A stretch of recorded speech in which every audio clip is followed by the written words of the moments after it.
ఇలాంటి ఘటన ఇంతకు ముందు విశాఖపట్నంలో జరిగితే, ఇలాంటి ఇంచుమించు ఘటనే జరిగితే గ్యాస్ ఎల్జీ పాలిమర్స్ లో ఇలాంటి ఘటన జరిగితే అప్పట్లో జగన్ అనే వ్యక్తి ముఖ్యమంత్రిగా ఉన్నప్పుడు ఎంత ఇచ్చాడో తెలుసా?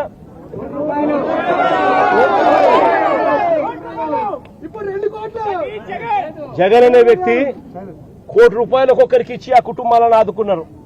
ఇప్పుడు ప్రభుత్వం చేసిన తప్పిదం వల్ల ఈ ఘటన జరిగితే అసలు ఆ కుటుంబానికి నువ్వేం చేస్తా ఉన్నావని చంద్రబాబు నాయుడు గారిని అడుగుతా ఉన్నా.